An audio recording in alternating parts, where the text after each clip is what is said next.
Bentrovati con la seconda puntata di Anziani in Movimento, una proposta di attività fisica per tutte le fasce di età, ma soprattutto per le fasce di età avanzate.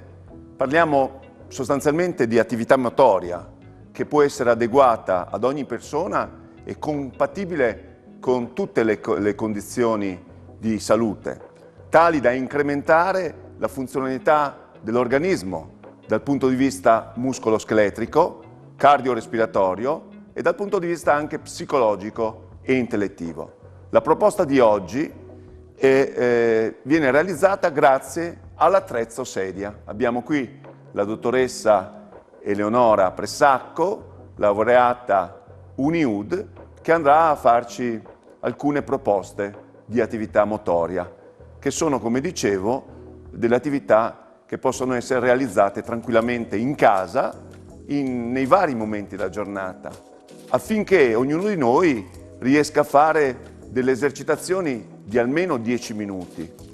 Questo tipo di proposta viene realizzata grazie all'associazione Che Spettacolo del presidente Massimo Piubello, ideatore di questo percorso, e grazie al sostegno della Fondazione Friuli.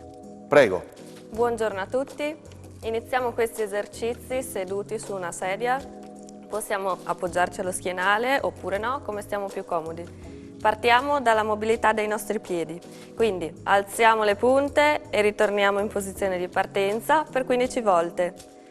1, 2, come vediamo 3. Andremo dall'estremità inferiore al fine di attivare la circolazione sanguigna. Partiamo dai piedi e poi arriveremo al capo, per cui un percorso molto graduale.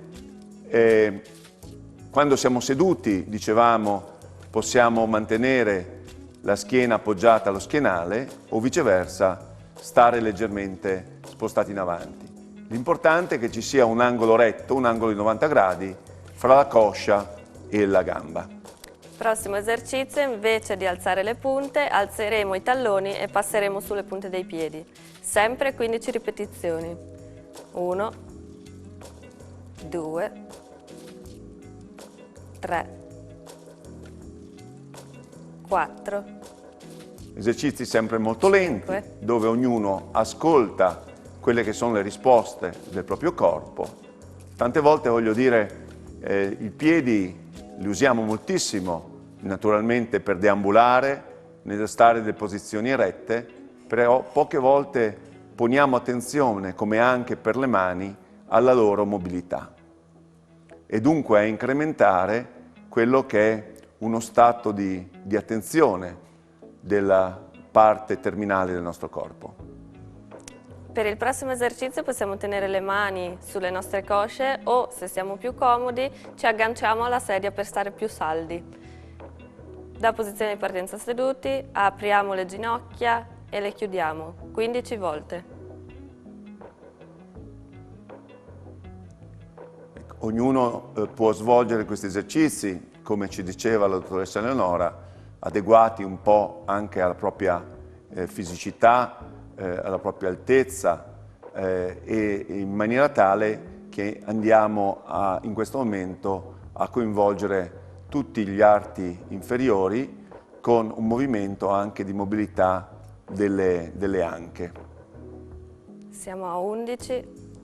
Il tempo che ci siamo dati sono 15 ripetizioni.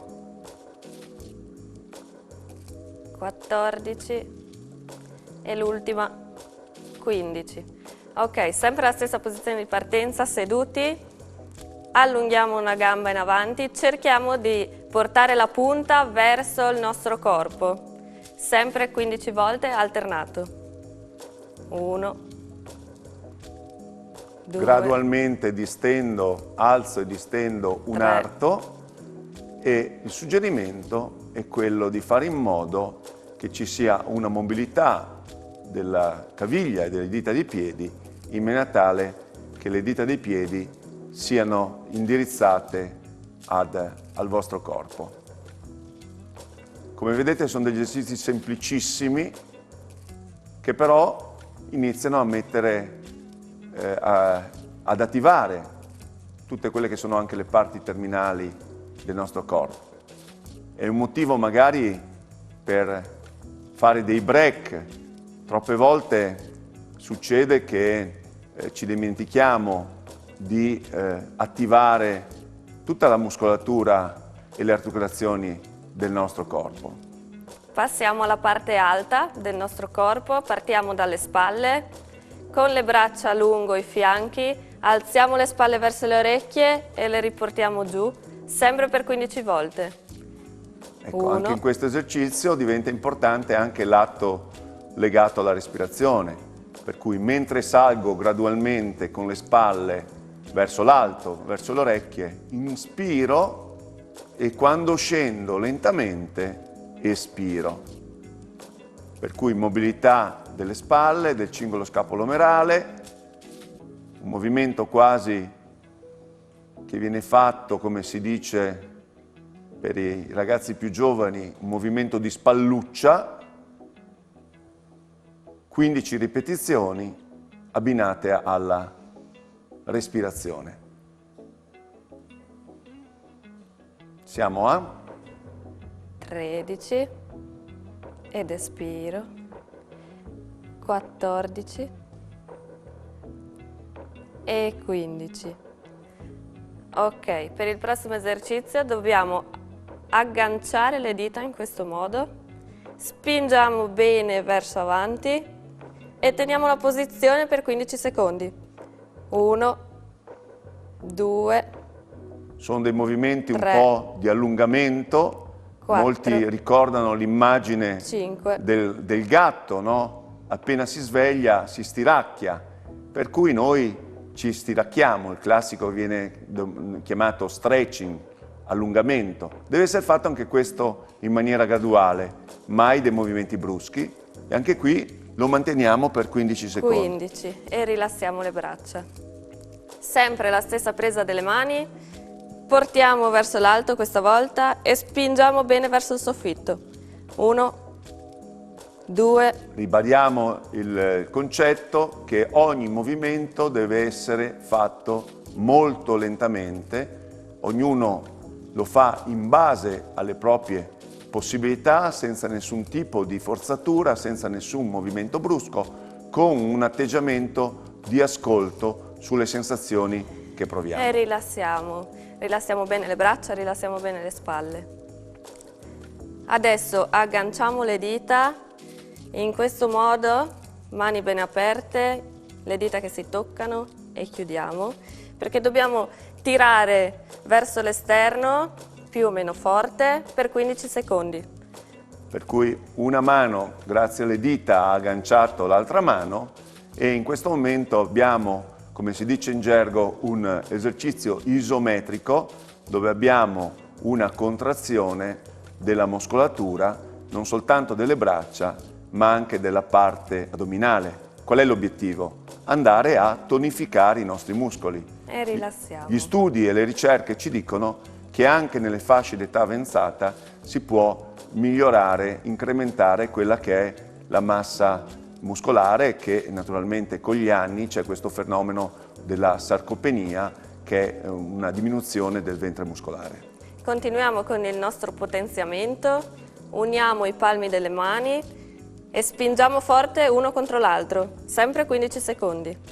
Anche qui, in maniera molto graduale, siamo quasi in posizione di preghiera, allargando i gomiti verso l'esterno e la mano destra spinge sulla mano sinistra, andando a interessare tutta la muscolatura degli arti superiori e la muscolatura pettorale. Mai in apnea. Ok. Per cui ci ribadisce il concetto della respirazione.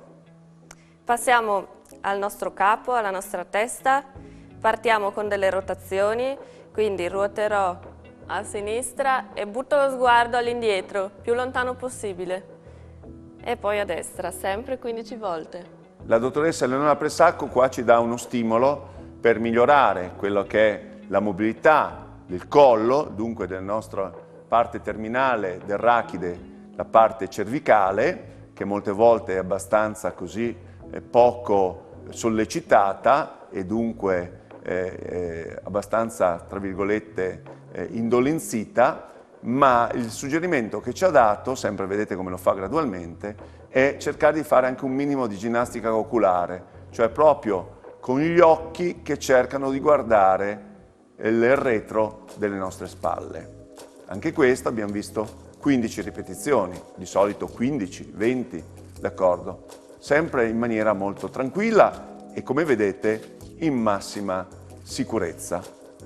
Prossimo esercizio dovremo flettere la testa portando il mento verso il petto e poi la estendiamo all'indietro molto lentamente portando la nuca verso la schiena.